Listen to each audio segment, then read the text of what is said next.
وَلَقَدْ أَرْسَلْنَا مُوسَىٰ بِآيَاتِنَا وَسُلْطَانٍ مُّبِينٍ إِلَىٰ فِرْعَوْنَ وَهَامَانَ وَقَارُونَ وَسَحَرَةٍ سَاحِرٌ كَذَّابٌ۔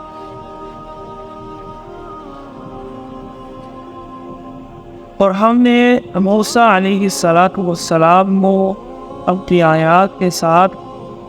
اور واضح غلبے کے ساتھ فرعون، حامان اور قارون کی طرف بھیجا۔ بعض آیات سے مراد معجزات اور نشانیاں ہیں، جو کہ آپ کو معلوم ہے عصا کی صورت میں ہاتھوں کا سفید ہونا، اس طرح جو آپ نے معجزات موسیٰ علیہ السلام کے پہلے پڑھے۔ بسلطان مبین، یہ بڑی اہم بات ہے، اور واضح غلبے کے ساتھ، یعنی اللہ نے موسیٰ علیہ السلام کا دشمن کے دل میں ایسا خوف ڈال دیا تھا کہ اتنے بڑے لشکر کے باوجود بھی وہ ان کو کچھ کہہ نہیں سکے۔ ایک اکیلا شخص ایک ایسے شخص کے پاس جاتا ہے جو اپنے آپ کو خدا کہتا ہے، اور کسی کو کسی بھی وقت کسی بھی قسم کی سزا سنا سکتا، کوئی جج نہیں، کوئی عدالت نہیں، کوئی پوچھنے والا نہیں۔ اور یہ شخص جاتے ہیں اور جا کر کہتے ہیں کہ تم غلط ہو، پوری رعایا کے سامنے تم جھوٹے ہو، تم مکار ہو، اور وہ کچھ کہہ نہیں سکا، ہاتھ نہیں دکھا سکا۔ یہ ہے وہ سلطان مبین۔ اللہ نے ان کے دل میں، قوم والوں کے، فرعون کے، ان کے مشیروں کے دل میں وہ ایک غلبہ سا وہ بٹھا دیا۔ تو فرعون بادشاہ تھا، حامان اس کا وزیر تھا، اور قارون یہ تھا منافق۔ موسیٰ علیہ السلام کے قوم تھا، ان قارون کان من قوم موسیٰ، مال والا اور ہے تھا منافق۔ تو چونکہ مال تھا تو طاقت کی طرف چلا گئی،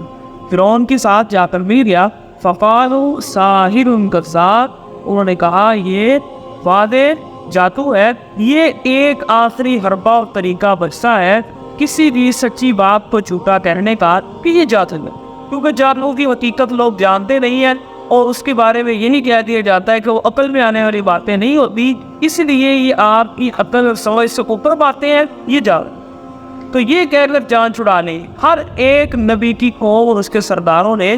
اپنی قوم کو یہی کہہ کر بے وقوف بنایا کہ یہ جو آپ کو دکھا رہا ہے نا موجود ہے، یہ جادو ہے، یہ عقل پر آپ پہ پردہ ڈال دیا، آپ کی آنکھوں پر پردہ ڈال دیا، آپ کو کچھ نظر نہیں آ رہا، یہ وہی دکھا رہا جو آپ، یعنی آپ کو صرف وہی چیز نظر آ رہی ہے جو آپ کو دکھانا چاہو۔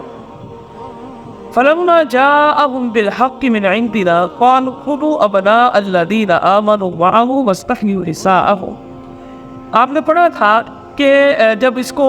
اس نے ایک طریقہ کار بنایا تھا بنی اسرائیل کے اندر ان کے بچوں کو جو قتل کرنے کا اور بچیوں کو چھوڑنے کا، لیکن جب موسیٰ علیہ السلام آئے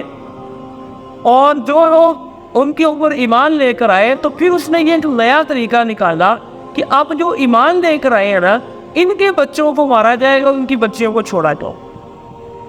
لیکن یہ صرف اس نے اپنے وزیروں کے ساتھ مشورہ ہی کیا، اس پر عمل نہیں کر سکا، کیونکہ اس کے بعد اللہ نے ان کے اوپر میڈوں کا عذاب، جوؤں کا عذاب، مختلف قسم کی ٹھٹیوں کا عذاب، اس کو پھر مہلت نہیں ملی، اور اسی طرح یہ سمندر کی طرح غرق ہو۔